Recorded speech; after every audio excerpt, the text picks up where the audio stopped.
வணக்கம் உலக தமிழ் உறவுகளே. மீண்டும் ஒரு உலக நகர்வுகள் நிகழ்வினூடாக உங்கள் அனைவரையும் சந்திப்பதில் மகிழ்ச்சி. இங்கு நான் சிட்னி, ஆஸ்திரேலியாவிலிருந்து அருள், என்னுடன் இங்கிலாந்திலிருந்து போரியல் ஆய்வாளர் அருஸ் இணைந்து கொண்டிருக்கிறார். வணக்கம் அருஸ். வணக்கம் அருள். இலக்கு நேர்களுக்கு அன்பு கலந்த வணக்கம். என்ன நடக்கிறது இப்பொழுது? ஈரானிலே ஒரு பக்கமாக சமாதான பேச்சுவார்த்தைகள் போய்கொண்டிருப்பதாகவும், தாக்குதல்களின் உத்வேகம் கொஞ்சம் குறைந்திருப்பதாகவும், அதே நேரத்தில் இந்த ஹோர்மோஸ் நீரிணை திறப்பது சம்பந்தமான பேச்சுவார்த்தைகள் நடப்பதாகவும் பல தகவல்கள் வருகின்றன. ஈரானில் இப்பொழுது என்ன நடக்கிறது? என்ன இப்போதைய செய்திகள்? ஈரானை பொறுத்தவரையில் தற்போதும் கூட நாங்கள் கதைப்பதற்கு முன்னர் ஈரான் வந்து ஷார்ட் ரேஞ்ச் கப்பல்களை தாக்கும் ஏவுகணை ஒன்றை ஓமான் கடற்பகுதியை நோக்கி ஏவியதாக செய்திகளை போட்டிருக்கிறார்கள். அதே சமயம் ஓமான் சுல்தான் வந்து கட்டாருக்கு பேச்சுவார்த்தைக்காக சென்றிருக்கின்றார். ஈரான் படைத்தளபதிகள் என்ன கூறுகிறார்கள் என்று சொன்னால், தாங்கள் அமெரிக்காவின் தரை இறக்கத்துக்கு தாங்கள் ஒரு தயார் நிலையில் இருப்பதாக கூறியிருக்கின்றார்கள். அதே சமயம் ஈரான் ஆன்மீக தலைவர் மொய்தபா ஹமானியை பொறுத்தவரையில் அவரை காணவில்லை, காயமடைந்தார், இறந்தார் என்றெல்லாம் கூறினாலும், இப்போது நான் நேற்று ஒரு காணொளி பார்த்திருந்தேன். அதில் அவர் சிலருடன் உரையாடுவது முதலாவது காணொளி அதுதான் வெளிவந்திருந்தது. ஆனால் அதை வேறு தளங்களில் அதை உறுதிப்படுத்த முடியவில்லை. எனவே நான் அதை பேச விரும்பவில்லை.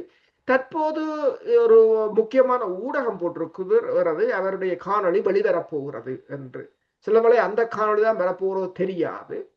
நாங்கள் இன்னும் அதை பற்றி பேச இப்போ அதை நாங்கள் வெயிட் பண்ணி பார்ப்போம். அதே நேரம் அவர், அதாவது ஈரான் ஆன்மீக தலைவர் வந்து அவர்களுடைய தேசிய பாதுகாப்பு கவுன்சிலுக்கான தனது பிரதிநிதியாக பிரிகேடியர் ஜெனரல் மொஹ்சன் ரெசாவை வந்து நியமித்திருப்பதாக ஈரானிய தகவல்கள் கூறுகின்றன. அதே சமயம் அமெரிக்க அதிபர் என்ன கூறியிருக்கிறார் என்று சொன்னால், ஈரான் மிகவும் மோசமான நிலையில் பொருளாதார ரீதியாக இருப்பதாகவும், தனது படைகளுக்கு கூட ஓய்வூதியம் சம்பளங்கள் வழங்கக்கூட முடியாத ஒரு நிலை அவர்களிடம் காணப்படுவதாகவும் அவர் கூறியிருக்கின்றார். அந்த அக்சியோஸ் ஊடகம் அதை தெரிவித்திருக்கின்றது. அதில் அவர் என்ன கூறுகிறார், அது என்ன தகவலை போட்டிருக்கிறார் சொன்னால், இந்த போர் தொடங்க முதல் 1 மில்லியன் ஈரான் ரியால் வந்து $1.11 இருந்தது. இப்போது 1 மில்லியன் ஈரான் ரியால் வந்து 53 சென்ட்ஸ் ஆக இருக்கிறது என்று அந்த தகவலை அவர்கள் போட்டிருக்கிறார்கள். அதே நேரம் நீங்கள் பார்த்தீர்கள் என்று சொன்னால், அதாவது ஒரு அமைதி ஒப்பந்தம் இல்லாமலே ஈரான் மீதான வெற்றியை அறிவிப்பதற்கு டொனால்ட் ட்ரம்ப் தயாராகி வருவதாக வால் ஸ்ட்ரீட் ஜேர்னலும் செய்தியை வெளியிட்டிருக்கின்றது. அதாவது நேற்று இன்னொரு செய்தியை பார்த்திருந்தேன். இந்த அமெரிக்காவின் முப்படைகளின் பிரதானியான ஜெனரல் ஹெயின் என்ன கூறியிருந்தார் என்று சொன்னால், அமெரிக்கா அரசியல் மட்டத்துக்கு அவர் ஒரு அறிவித்தலை கொடுத்திருக்கிறார்.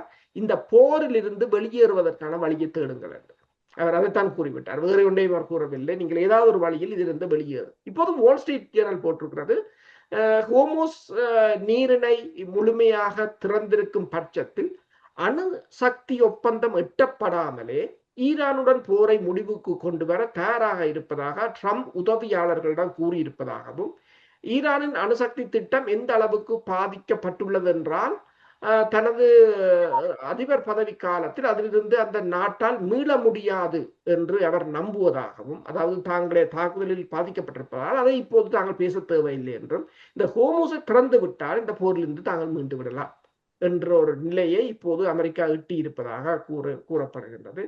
ஆனால் இதனிடையே நீங்கள் இதை பார்த்தீங்கன்னு சொன்னால், இப்ப இஸ்ரேலை பொறுத்தவரையில் இஸ்ரேலின் வானொலி நிலையத்தின் பாரசீக வளைகுடா பிரிவின் ஆசிரியர் வந்து மெனோஷா அமீர் என்ன கூறியிருக்கிறார் என்று சொன்னால், ஈரானின் ஏவுகணைகள் நாளுக்கு நாள் அதிக ஆபத்தாக தங்களுக்கு இஸ்ரேலுக்கு மாறிக்கொண்டு வருவதால் ட்ரம்ப் வந்து இதற்கான நடவடிக்கை எடுக்க வேண்டும் என்று இஸ்ரேல் தெரிவித்திருக்கின்றது. இஸ்ரேல் எப்படியும் இந்த போரை தொடர்வதற்குத்தான் விரும்புகின்றது. இப்ப இது தொடர்பாக அமெரிக்காவின் கடற்படையின் முன்னாள் அதிகாரி தெரிவித்தார் என்று சொன்னால், இஸ்ரேல் ஈரானுடன் தனியாக போரிட தயாராகி வருவதாகவும், அமெரிக்க அதிபருக்கு அதை தடுப்பதற்கான எந்த ஒரு சக்தியும் இல்லை என்றும் அவர் தெரிவித்திருக்கின்றார். அதாவது முன்னாள் கடற்படையின் உளவுத்துறை அதிகாரியான மால்கம் நான்ஸ் அவர் இதை தெரிவித்திருக்கின்றார். அவர் இதை என்னென்று கூறியிருக்கிறார் என்று சொன்னால், எந்தவித ராஜதந்திர பாதுகாப்பும் இல்லாத இராணுவ யதார்த்தத்தை தான் இது காட்டுவதாகவும், ஈரானுக்கு எதிராக அமெரிக்கா தனது வான் மற்றும் கடல் படையின் தாக்குதல்களின் உச்சத்தை காட்டியிருந்தது என்று சொல்லியும், ஆனால் கடற்படை போர் என்பது முதல் நாளில் இருந்தே ஒரு இரண்டாம் பட்ச விடயமாகத்தான் இருந்தது என்றும், மேலும் உயிரிழப்புகளை தாங்கிக் கொள்ளும் சக்தி அரசியலுக்கு இல்லை என்று சொல்லியும், அதாவது உயிரிழப்புகளை இப்ப நீங்கள் பார்த்தீங்கன்னு சொன்னால் குறைத்துத்தான் கூறுகிறார்கள் என்று சொன்னால், அந்த உயிரிழப்புகளை அமெரிக்கா அரசியலில் ஒரு பெரிய அதிர்வலையை ஏற்படுத்தும் என்பதால் அதை தாங்கிக் கொள்கிற சக்தியும் அவர்களுக்கு இல்லை என்றும், இந்த போரில் ஒருபோதும் ஒரு வியூகம் இருந்ததில்லை என்றும், இந்த போரில் சில நாட்கள் மட்டுமே, இந்த போர் ஒரு சில நாட்கள் மட்டும்தான் நீடிக்கும் என்று ட்ரம்ப் முதலில் நினைத்ததாகவும், இதற்கிடையில் ஈரானின் கோரிக்கைகள் உச்சக்கட்டமாக இருப்பதாகவும், மற்ற எந்த நீர்வழி பாதையையும் விட 500 மடங்கு அதிக கட்டணம், 2 போர்களுக்குமான இழப்பீடு, அனைத்து தடைகளையும் நீக்குதல், அமெரிக்க படைகளை இப்பகுதியிலிருந்து அகற்றுதல் என்பன ஈரான் கோரிக்கைகளில் உச்சம் என்றும் அவர் தெரிவித்திருக்கின்றார். அமெரிக்காவை தங்கள் கட்டுப்பாட்டில் வைத்துள்ளோம் என்பதை அறிந்த ஒரு தரப்பு இவ்வாறுதான் இயங்கும் என்று கூறியிருக்கிறார். அதாவது ஈரான் இப்போது என்ன யோசிக்கிறது என்று சொன்னால், தனது கட்டுப்பாட்டில் அமெரிக்கா இருக்கிறது என்று சொல்லி, அதாவது இந்த போர் ஆரம்பித்த போது அமெரிக்கா யோசித்தது தனது கட்டுப்பாட்டில் ஈரானை கொண்டு வரலாம் என்று சொன்னால், ஆனால் இப்போது ஈரான் கட்டுப்பாட்டில் அமெரிக்கா சென்று விட்டது என்றதான் அவர் கூறுகின்றார். இஸ்ரேலை பொறுத்தவரையில் டீசல் நீர்மூழ்கி கப்பல்கள் துறைமுகத்தில் இருந்து இப்போது வெளியேறிவிட்டன என்றும், நெத்தனியாகு டிமோனா அணுசக்தி நிலையத்தை பார்வையிட்டிருக்கிறார் என்று சொல்லியும், ஈரான் முன்னர் அந்த டிமோனா அணுசக்தி நிலையத்துக்கு அண்மையாக ஒரு தாக்குதலை நடத்தியிருந்தது என்றும், இஸ்ரேலின் எந்த ஒரு அணு ஆயுத தாக்குதலும் வரலாற்றிலேயே மிகப்பெரிய உலகளாவிய ஆயுத குறைப்பு நடவடிக்கையை தூண்டிவிடும் என்றும், மேலும் இஸ்ரேல் ஏற்கனவே அவ்வாறு இல்லை என்றால் இது ஒரு நிரந்தரமான, அதாவது இஸ்ரேல் இவ்வாறான அணுக்குண்டை ஈரான் மீது வீசுமாக இருந்தால் உலக நாடுகளில் இருந்து நிரந்தரமாக ஒதுக்கப்படும் என்றும் அவர் கூறியிருக்கின்றார். அதாவது அவர் என்ன சொல்ல வருகிறார் என்று சொன்னால், இஸ்ரேல் தனியாக போற அமெரிக்காவை விட்டு செல்லுமாக இருந்தால் அணு ஆயுதத்தை பயன்படுத்தலாம் என்றதான் அவர் ஊடகமாக சொல்கிறார். பொதுவாக இப்பொழுது இந்த நாணய மாற்றை பற்றி சொல்லுகின்ற பொழுது அமெரிக்க டாலர் தான் முன்னிலைப்படுத்தி கூறுவார்கள்.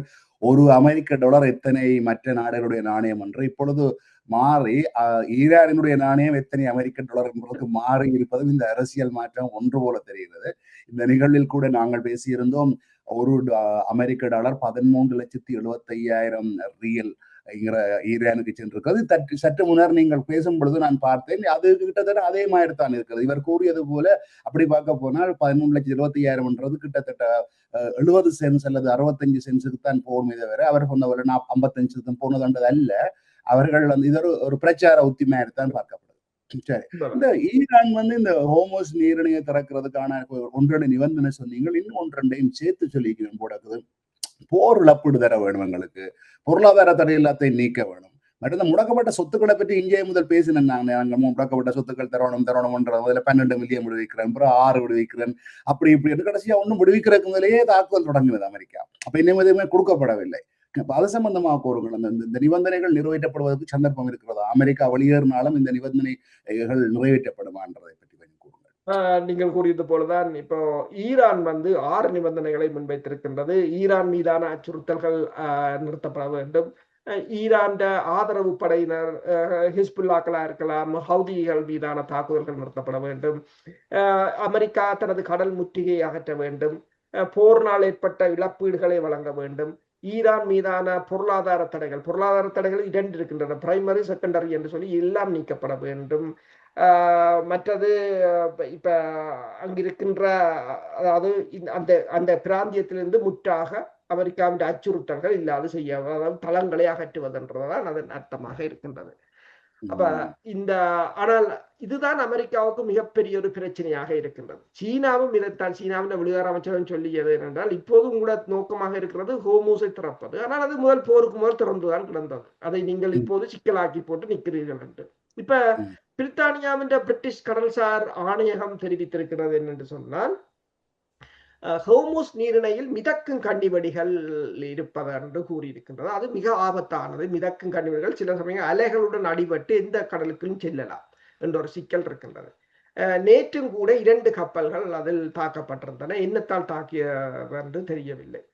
இதனிடையே ஹோர்முஸ் நீரிணையை பொறுத்தவரையில் நீங்கள் சொன்னது போல மோதலில் ட்ரம்பை விட ஈரானுக்குத்தான் நெருக்கடிகள் குறைவு என்று கூறியிருக்கிறது. யார் என்று சொன்னால் இந்த கேம்பிரிட்ஜ் பல்கலைக்கழகத்தின் விரிவுரையாளரான ராக்சேன் ஃப்ளோமன் என்ன கூறியிருக்கிறார் என்று சொன்னால், இந்த ஹோர்முஸ் நீரிணையை மீண்டும் திறப்பது குறித்த பேச்சுவார்த்தைகளில் அமெரிக்காவை விட தாங்கள் பொறுமையாக காத்திருக்க முடியும் என்று ஈரான் கருதுகிறது. ஏனென்றால் ஈரானுக்கு எந்த அவசரமும் இல்லை. அமெரிக்காவுக்குத்தான் இப்போது அவசரமா இருக்கின்றது. உலகத்தின் பொருளாதாரத்தை இப்ப நீங்கள் முதல் கழித்திருந்த இந்த எண்ணெய் விலையை எப்படி வைத்திருக்கிறார்கள் என்று சொல்லி அதை தொடர்ச்சியாக வைத்திருக்க முடியாத நிலை. அடுத்ததாக அமெரிக்காவின் கூட்டணி நாடுகள் இப்ப சவுதி அரேபியா, ஓமான், இதுகளோட அழுத்தங்களும் கூட அமெரிக்கா மீது. ஈரானுக்கு இந்த பிரச்சனைகள் இல்லை. அப்ப ஈரானின் தலைமைக்கு இடையே பிளவுகள் இருப்பதாக வரும் தகவல்களை உறுதிப்படுத்துவது கடினம் என்றும் அவர் அல் ஜசீராக்கு தெரிவித்த போது தெரிவித்திருக்கின்றார். பேச்சுவார்த்தைகளுக்கு வலுவான உள்நாட்டு ஆதரவு இருப்பதை ஈரான் சான்றுகள் சுட்டிக்காட்டுவதாகவும் அதிபர் மசூத் பெசஸ்கியான் தனது சமீபத்திய உரைகளில் தேசிய பாதுகாப்பு கவுன்சிலில் 12 உறுப்பினர்கள் இந்த ஒப்பந்தத்தை ஆதரித்திருக்கிறார்கள் என்றும் கூறியிருக்கின்றார்.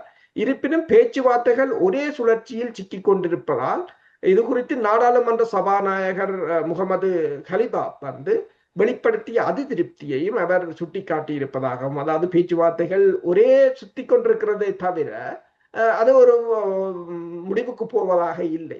பேசுவது தாக்குவது என்று அதுதான் ஒரு விரக்தியாக இருப்பதாகவும் இந்த கேம்பிரிட்ஜ் பல்கலைக்கழகத்தின் பேராசிரியர் தெரிவித்திருக்கின்றார். நேற்று ஒரு பிபிசி செய்தி ஒன்று பார்த்தேன். இந்த கொசுத் படகுகள், மொஸ்கிட்டோ போட்ஸும் மற்றது இந்த சிறிய ஆளில்லாத சிறிய ரக விமானங்களும் தான் பெரிய தலையடி இருக்குதாங்கன்னா, இது ரேடார்லையும் பிடிபடுதில்லை, எங்க எப்படி வருதுன்னு தெரியுதில்லை, கிட்ட வரும் வரைக்கும் ஒன்றும் செய்யலாதா இருக்குன்னு சொல்லி ஒரு இதை அதை குறிப்பிட்டிருக்கணும். இந்த கிட்டத்தட்ட நாங்கள் முதலும் இந்த செய்தியில குறிப்பிட்டிருந்தோம். இருந்தாலும் நேர்கள் இந்த தகவலுக்காக சொல்லுவோம். இலங்கையில யுத்தம் முடிஞ்சதுக்கு பிறகு ஈரானுடைய இராணுவ உயர்மட்ட குழு இயக்கத்தினுடைய இந்த அந்த போட்டுகள், அதாவது தற்கொலை தாக்குதல் போட்டுகளை, படகுகளை ஆராய்ஞ்சு விட்டு செய்தது மாதிரி கிட்டத்தட்ட அதே மாதிரியான வடிவமைப்புல தான் இப்ப அவர்களும் வச்சு செய்கிறதுன்றதை நான் மீண்டும் பதிவு செய்கிறேன். சேரம் அந்த தொழில்நுட்பம் தான் இங்கேயும் வேலை செய்தா தெரியவில்லை. அதை விட இந்த சிறிய விமானங்கள் என்பவை எங்க இருந்து எப்படி வருதுன்னு தெரியுது இல்லையா, திடீரென்று அடிச்சுட்டு போகுது அவன்ற அது கிட்டத்தட்ட சின்ன இன்ஜின் ஒரு குண்டை சுமந்து கொண்டு வருது, தற்கொலை விமானம் அது தான் போறமே எல்லாம் போய் தாக்குது. மற்ற கிட்டத்தட்ட அதுல அதுக்கு என்ன காரணம் என்று சொல்லி சொன்னா, அது கிட்டத்தட்ட 50 நேரம் தொடக்கம் 1,00,000 RPM இருக்குதா. அப்ப அந்த வேகத்துல சுத்தமா இருந்தால் அது எவ்வளவு தூரம் வந்தாலும் அந்த வேகத்துல போய் சேர்ந்துடும். அந்த சுத்துறதுனாலே அது கிட்டத்தட்ட ஒரு RPM கூடினா 1 kilo weight 1 kilo weight உள்ள இயந்திரம் 10 கிலோ தூக்கி போறக்கூட அளவுக்கான அந்த சக்தியை கொடுக்கும். அப்ப இதுகளாலதான் பெரிய தலையடியா இருக்குது. ஒன்றும் செய்யலாம் இருக்கு. நாளைக்கு யுத்தம் நின்றாலும் உலகம் முழுக்க வரப்போற யுத்தங்களுக்கு இதுகள்லாம் முக்கியமாக பங்கு வகிக்க போகுது. இனிமேல் ராணுவம் தேவையில்லை, ஆகாயத்துல உள்ள விமானங்கள் தேவையில்லை, இந்த இதுகள்லாம் வளர்ச்சி அடையுது என்று கூறுகிறார்கள். இதை பற்றி ஒரு சுருக்கமாக கூறுங்கள். நீங்கள் கூறியது போலதான் இப்ப நான் முதலே கூறியிருந்தேன். இப்ப AK-47 துப்பாக்கிக்கு ஜாமர் கிடையாது. அதை எந்த ஒரு ஜாமிங் சிஸ்டத்தாலும் ஜாம் பண்ண முடியாது, தடுக்கவும் முடியாது. அப்ப சிறிய ஆயுதங்கள், அதே போல நீங்க சொன்ன கொசு படகுகள் என்று சொல்லி அதில் 2 பேர் தான். ஒருவர் கன்னராக இருப்பார், ஒருவர் ஓட்டுநராக இருப்பார், அவ்வளவுதான். அதுல தற்கொலை படகுகளும் இருக்கின்றன, ஆள் இல்லாத தற்கொலை படகுகளும் இருக்கின்றன. அது கூட்டமாகவும் வரும். இப்ப நீங்கள் சொன்னது போலதான் ஆளில்லாத தாக்குதல் விமானத்தை பொறுத்தவரையில் ஒரு மேற்குலக படைத்துறை ஆய்வாளர் எப்படி விவரிக்கிறார் என்று சொன்னால், அந்த விமானத்தை நீங்கள் சுட்டு பிடித்தினாலும் உங்களுக்கு தான் சேதம், அது விழுந்து படித்தாலும் உங்களுக்கு தான் சேதம். ஏனென்று சொன்னால் அது ஒரு $20,000 அல்லது $10,000, ஏன் சைனா வெர்ஷன் $500 வாங்கலாம் என்று சொன்னார். ஆனால் சுடுவதற்கு $2 மில்லியன் ஏவுகணை தேவை. அப்ப சுட்டாலும் 2 மில்லியன் நட்டம், அது விழுந்து படிச்சாலும் 10 மில்லியன் நட்டம். அப்ப ஒட்டு மொத்தமா பாத்தீங்கன்னு சொன்னால் அதை என்ன செய்ய, அது புறப்பட்டு விட்டதென்றால் உங்களுக்கு தான் செய்தோம், அதை புறப்படாமல் தடுக்க வேண்டுமே தவிர. அப்ப அதாவது போர் முற்றாக மாறிவிட்டது.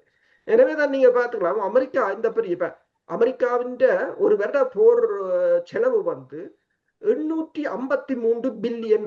அதுதான் இப்ப அடுத்த வருஷம் ட்ரம்ப் 1.5 ட்ரில்லியன் ஆக மாற்ற யோசிக்கிறார்.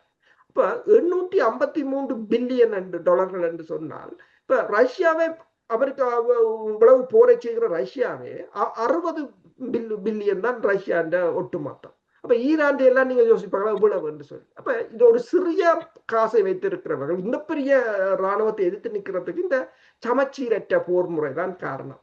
அதை அன்லிமிட்டட். இப்ப எல்லாரும் சொல்வார்கள் என்னன்னு சொன்னால், இப்ப முன்னைய காலத்தில் இந்திய படையினர் காலத்தில் கூட விடுதலை புலிகள் இந்திய படையை எதிர்த்து நின்றதுக்குரிய காரணம் அவர்கள் கெரில்லாக்களாக மாறிவிட்டார்கள்.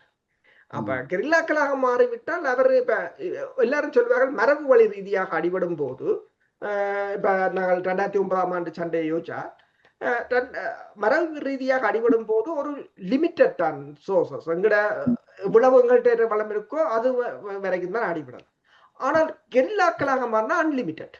அது எதிரிக்குத்தான் லிமிட்டடா இருக்கும், எங்களுக்கு அன்லிமிட்டடா இருக்கு. அதே போன்ற ஒரு சமச்சீரற்ற போர் முறைக்கு அமெரிக்காவை இழுத்து விட்டதுதான் இந்த நிலைமைக்கு காரணம். இந்த ட்ரோன்கள் அந்த கால பகுதியில் இருந்திருந்தால் போர் நிலைமைகளும் வேறு மாறி மாறி இருக்கின்றதையும் கூறியிருந்தோம். சரி, நாங்கள் இப்பொழுது ஜெர்மன் ஹவுதிஸ் அங்கே நடக்கிற தாக்குதல் பற்றி வருவோம். அதாவது இந்த சவுதியுடைய படைகள் எமனில் இருப்பதாகவும் அவர்களும் ஹவுதீஸுடைய நிலைகளை தாக்கியதாகவும் பதிலுக்கு ஹவுதீஸுகள் தாக்கினதிலே நிறைய சேதங்கள் ஏற்பட்டிருப்பதாகவும் தகவல் வருகின்றன. அது சம்பந்தமான கொஞ்சம் விரிவான தகவல்களை தாருங்கள்.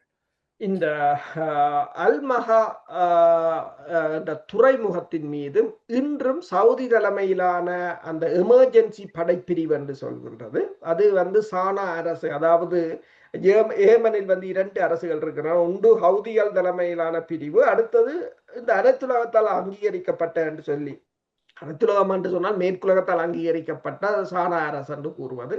அது அவர்களுக்கு சவுதி அரேபியா ஆதரவை வழங்கி இருந்தது. அந்த அரசு முழுமையாக ஏமனை கட்டுப்படுத்துவதற்காகத்தான் சவுதி UAE தலைமையிலான கூட்டணியுடன் இணைந்து ஒரு 12 வருட போரை நடத்தி இருந்தது 2014ஆம் ஆண்டு. ஆனால் அது வெற்றி பெறவில்லை, அது முடிந்து விட்டது. இப்போது அந்த படையினருடனான ஹவுதிகள் அந்த படையினரை தாக்கி அழிப்பதற்கான நடவடிக்கையை மேற்கொண்டிருக்கிறார்கள். அதே சமயம் அவர்களும் ஹவுதிகள் இடங்கள் மீது நேற்று தாக்குதல்களை நடத்தியிருந்தார்கள். அதில் கிட்டத்தட்ட 30 ஹவுதி படையினர் கொல்லப்பட்டதாகவும் 20 சடலங்கள் மீட்கப்பட்டதாகவும் கூறியிருந்தார்கள்.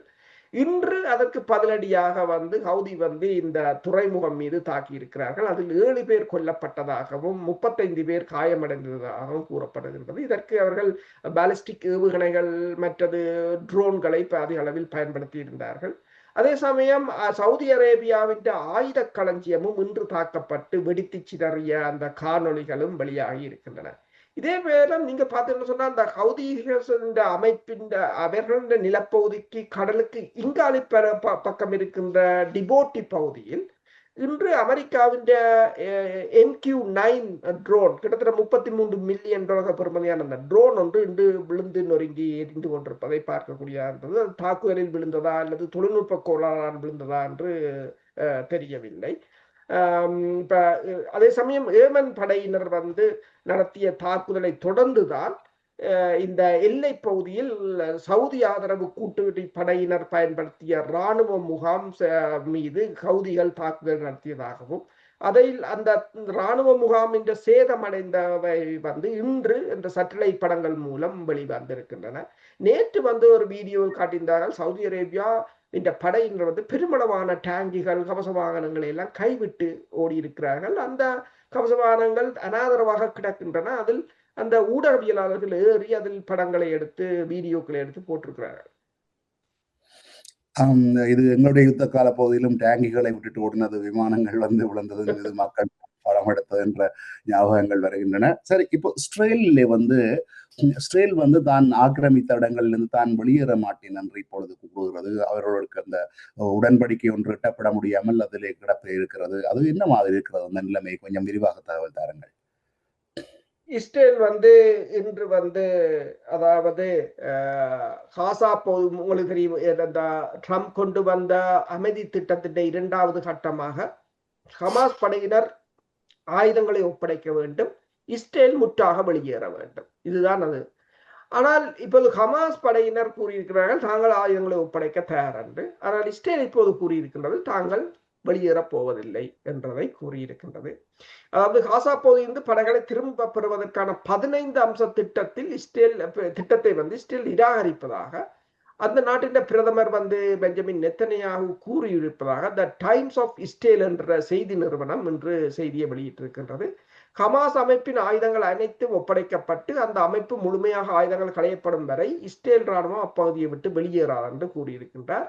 அமெரிக்காவுடனான தீர்வுக்கான வழிகள் குறித்து விவாதித்து வருவதாகவும் அதே சமயம் அச்சுறுத்தல்களை முறியடிப்பதை தொடரப்போவதாகவும் அவர் கூறியிருக்கின்றார். இப்ப என்னென்று சொன்னால் முழுமையாக ஆயுதங்களை அவர்கள் தரவில்லை என்று இவர்கள் ஏதாவது ஒரு சாக்கு போக்கை கூறலாம், ஒரு காரணத்தை கூறலாம், நாங்கள் படையினரை வைத்திருப்பதற்கு. அப்ப ஹமாஸை பொறுத்தவரையிலும் இந்த உடன்பாடு எட்டும் வரையிலும் அவர்களும் நான் நினைக்கிறேன் ஆயுதங்களை கொடுக்க போவதில்லை என்றதான் இப்போது நிலைமையாக இருக்கின்றது.